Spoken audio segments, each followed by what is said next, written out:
Bismillahirrahmanirrahim. Assalamualaikum warahmatullahi wabarakatuh. Alhamdulillahi rabbil alamin. Wassalatu wassalamu ala asyrafil anbiya'i wal mursalin. Wa ala alihi wa sahbihi wa man sara ala nahjihi. Wastanna bisunnatihi ila yaumiddin, amma ba'd. Pemirsa yang dirahmati Allah subhanahu wa ta'ala, kita memohon kepada Allah subhanahu wa ta'ala agar senantiasa diteguhkan dalam hidayah, diteguhkan dalam agama Islam, dan mudah-mudahan kita dijadikan oleh Allah Subhanahu wa taala sebagai orang-orang yang mendapatkan kebahagiaan dunia dan akhirat. Pemirsa Salam TV yang dirahmati Allah Subhanahu wa taala, kita lanjutkan pembahasan dari Kitab Tauhid, yang mana pada pertemuan telah berlalu telah kita jelaskan tentang pembagian tauhid, kemudian definisinya, kemudian juga tentang dalil-dalil yang terkait dengan macam-macam tauhid. Maka di awal kitab tauhid, setelah beliau Syekh Muhammad At-Tamimi menyebutkan tentang apa itu tauhid, kemudian beliau membawakan beberapa dalil. Di antara dalil yang dibawa oleh Syekh Muhammad At-Tamimi dalam kitab tauhid, yang pada saat ini kita baca syarahnya, penjelasannya dari kitab Bughyatul Mustafid, Syarh Kitab Tauhid, yang dikarang oleh Dr. Mansur Ibn Muhammad As-Saqum. Disebutkan oleh Syekh Muhammad At-Tamimi, yaitu firman Allah Subhanahu wa taala, "Wa ma khalaqtul jinna wal insa illa liya'budun."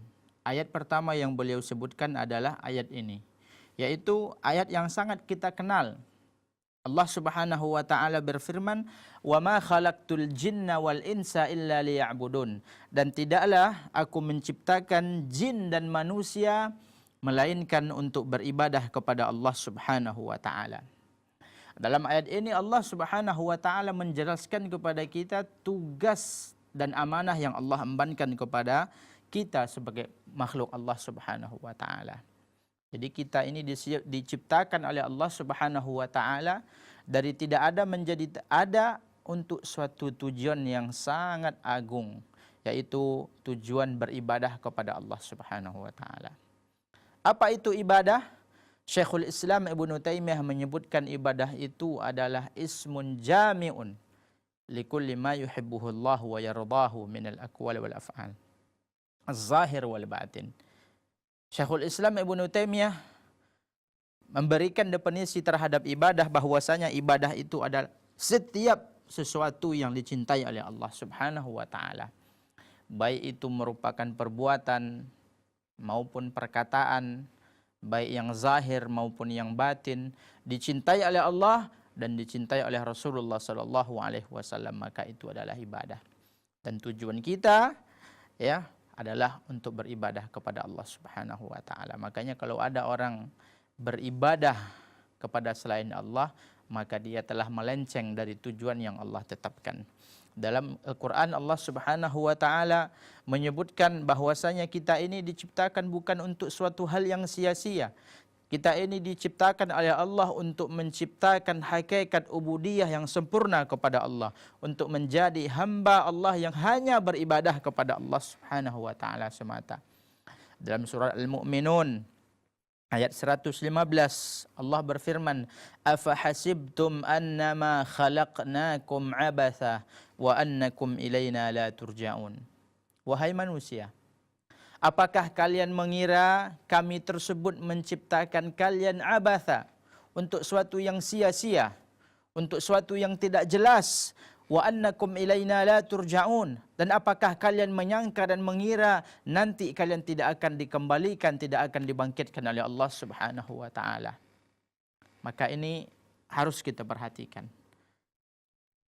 Sahabat Rasulullah sallallahu alaihi wasallam Ali bin Abi Thalib mentafsirkan ayat yang telah kita bacakan tadi, yaitu ayat wa ma khalaqtul jinna wal insa illa liya'budun. Beliau menyebutkan illa li'amurahum wa anhahum. Aku menciptakan jin dan manusia ini tidak lain dan tidak bukan untuk aku perintahkan. Aku perintahkan agar mereka hanya beribadah kepada Allah. Wa anhahum, aku larang mereka untuk beribadah kepada selain Allah Subhanahu wa taala. li'amuruhum wa ad'uhum ila ibadati, dan aku perintahkan mereka untuk beribadah hanya kepadaku, kata sahabat Rasulullah Ali bin Abi Thalib radhiyallahu anhu. Imam Syafi'i juga beliau mentafsirkan ayat ini ketika Allah mengatakan wa ma khalaqtul jinna wal insa illa liya'budun. Beliau mengatakan rahimahullah, ay la yu'mar wa la yunha. Apakah manusia itu diciptakan tanpa disuruh dan tanpa dilarang? Tidak. Ya. Manusia tersebut diciptakan oleh Allah Subhanahu wa taala untuk beribadah, dan ibadah ini ada dua kandungan penting yang terdapat di dalamnya. Ya. Ada dua unsur yang terdapat dalam dua ibadah ini. Dua unsur yang sangat penting. Yang pertama adalah melaksanakan segala perintah Allah Subhanahu wa taala dan apa yang Allah cintai, baik tersebut berupa perkataan ataupun perbuatan, kemudian kita laksanakan dengan cara yang telah ditetapkan oleh Allah, yang dicontohkan oleh Rasulullah sallallahu alaihi wasallam. Jadi ibadah tersebut melaksanakan ketaatan. Unsur yang kedua adalah meninggalkan segala jenis perbuatan dosa dan maksiat. Jadi kita jangan menganggap ibadah itu hanya melakukan ketaatan. Ternyata kita menahan diri kita, kita menahan hati kita, menahan jiwa kita untuk melakukan perbuatan dosa dan maksiat.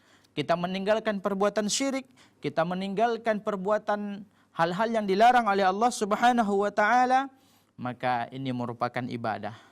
Meninggalkan maksiat merupakan ibadah, sebagaimana melakukan ketaatan kepada Allah adalah juga ibadah.